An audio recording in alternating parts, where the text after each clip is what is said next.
I'm Lynn, and welcome to Twilight at Utopia Farms. And it's a noisy barn. Hey, you guys, I'm going to feed these guys in 1 second.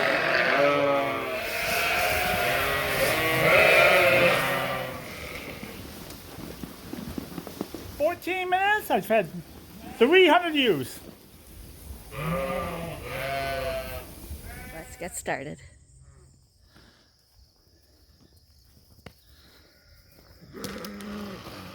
Hey, buddies.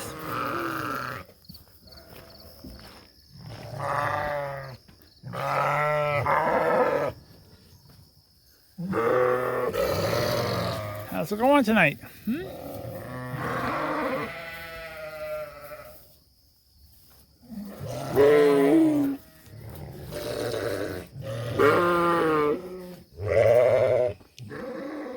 Yeah, this ram right here is not responding to the grain very good, and I'm thinking I'm going to deworm him again. But all the rest of them have put the weight on really well. So, well, this guy here is really old, extremely old, so I can understand that. But that young guy there, he should be putting better weight on. But all the rest of them are in good shape. Hey, buddies. And tomorrow they're going to get a new bale of hay. They'll be okay for tonight. So, we're going to say goodbye to the rams. Because you got rams.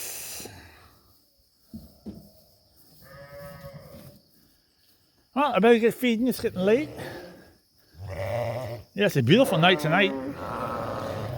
I'm going to be quite upset if it doesn't rain tomorrow because we didn't cut hay, and I should be cutting hay. So I'm kind of hoping it rains tonight. But if it doesn't, it doesn't. We'll see what happens.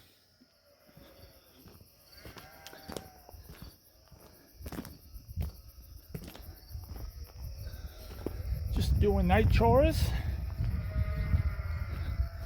And Lynn gave me the stick. She says it's going to make the film a little steadier.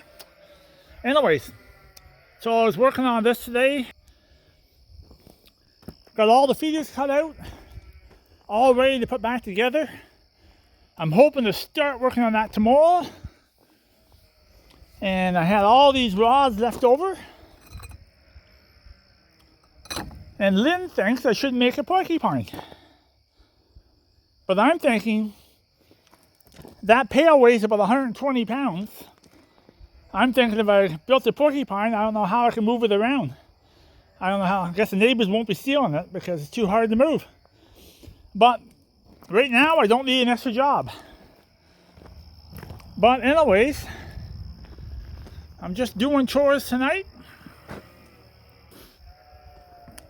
Just finishing up the last barn. And I have to admit, I feel way better tonight. The muggy, misty, dirty air was really getting to me at my age, I guess. And I feel way better tonight.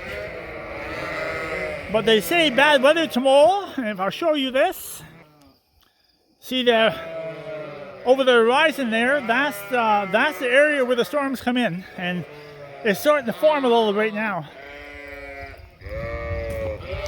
So this is the last barn I gotta feed. And it's a noisy barn. Hey, you guys? Are we hungry tonight? Yeah?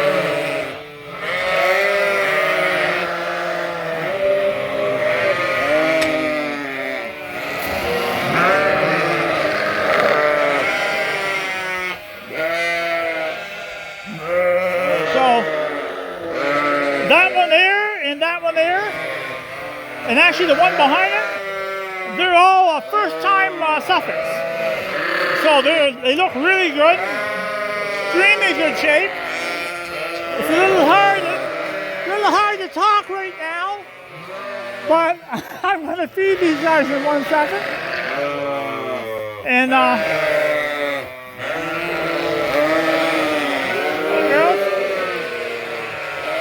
And these are the Dorsets that are kind of in poor shape.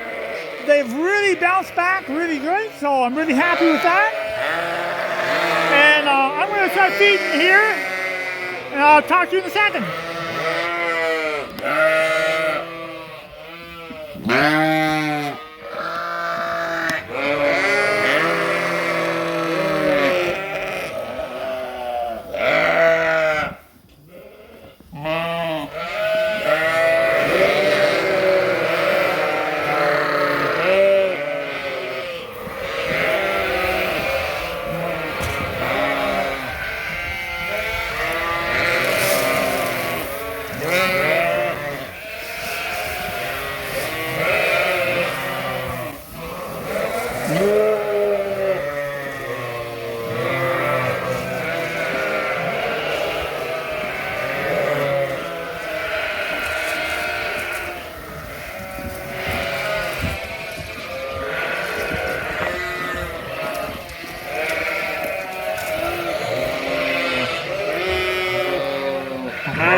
So they do have enough room.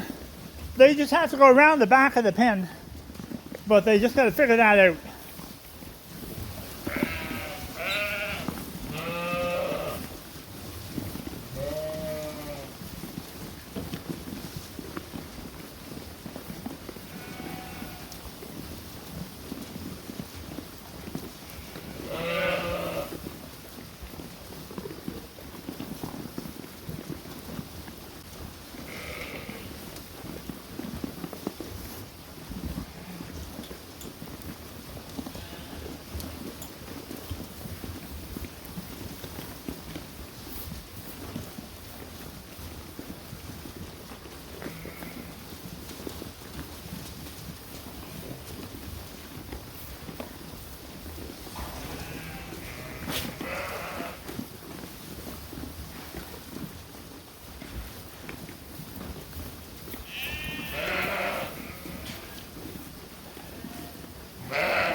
A good friend of ours, Brandon, he's always bought a lot of stuff off us, sheep and rams and stuff.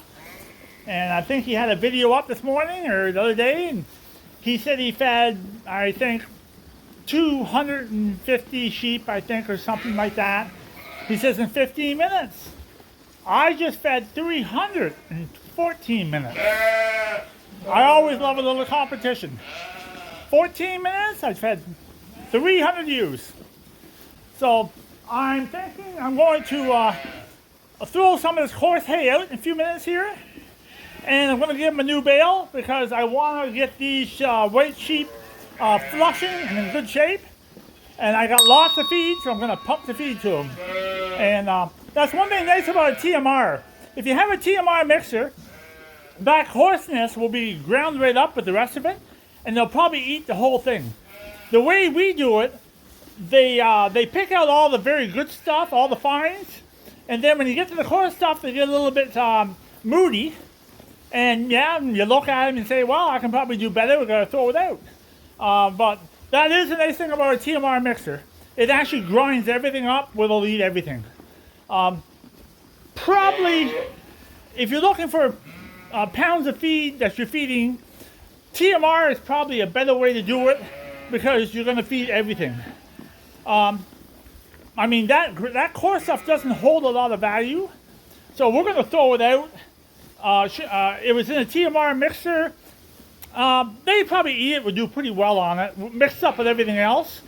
But with us, yeah, we have to throw it out, so it's a little bit of manual work. I guess I got to add that on to the 14 minutes. Won't talk about that. Anyways, going to do this job. Talk to you shortly.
So 2 Dorset rams that we purchased.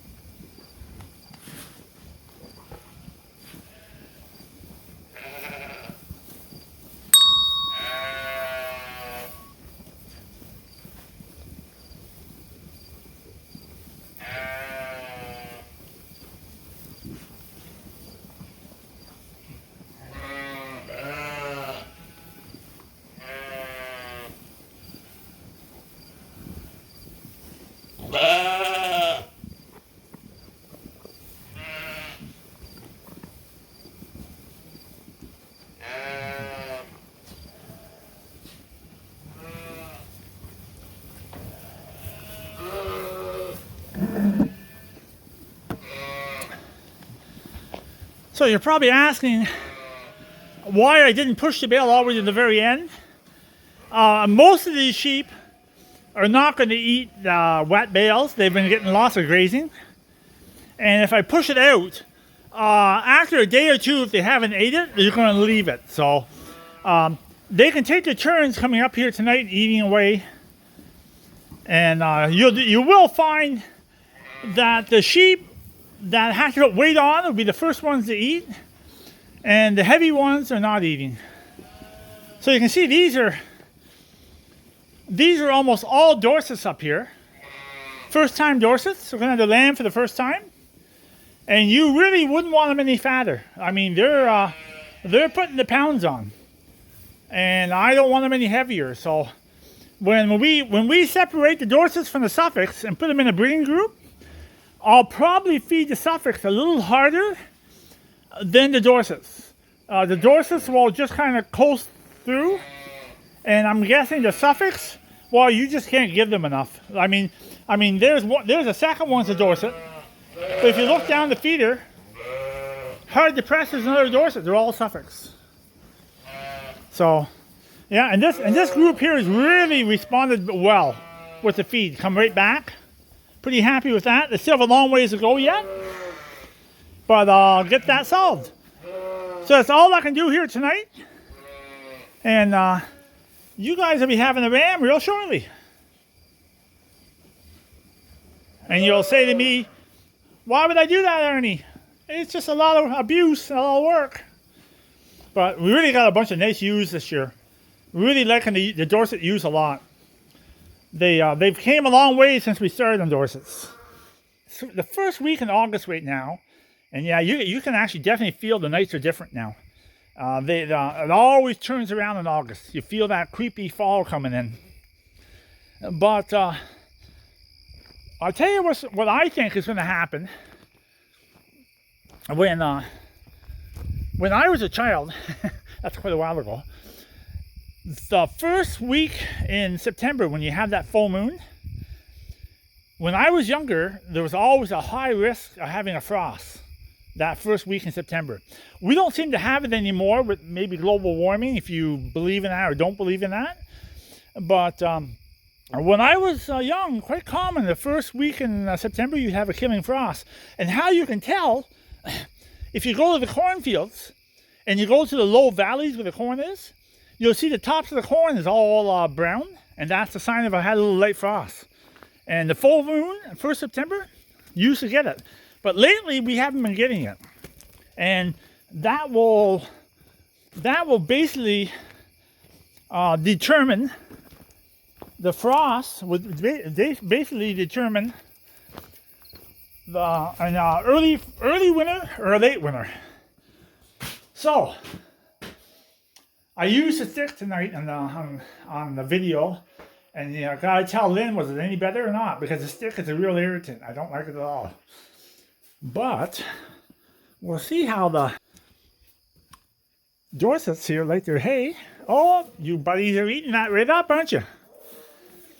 So the reason why I carry some wet hay over for these Dorsets, because shortly they're going to be in a breeding group and they're going to be eating wet hay, and I don't want them to be introduced to the wet hay suddenly, so I would like to give them wet hay slowly, that they get used to it, because when they're in a breeding group, they're going to be relying on only wet hay. So I want to get them in that mood, in that diet, that they don't have no problems with eating. And they have enough water for tonight. And I'll just go back here and see if I shut this gate or not. So this is where we have all the jugs, and nothing's going on right now. And I did shut that gate back there. So the rams aren't too happy because they're eating scraps tonight. So they'll have a fresh bale of hay in the morning. So I'm going to shut down this barn. Shut this door. Because if I don't shut this door, we always get a raccoon in the milk house. The old milk house. And the raccoon gets into, can you see it? The cat food. So, hey Benny. So I guess we're going to call this a night. And I guess we're going to see you in the morning. See you then.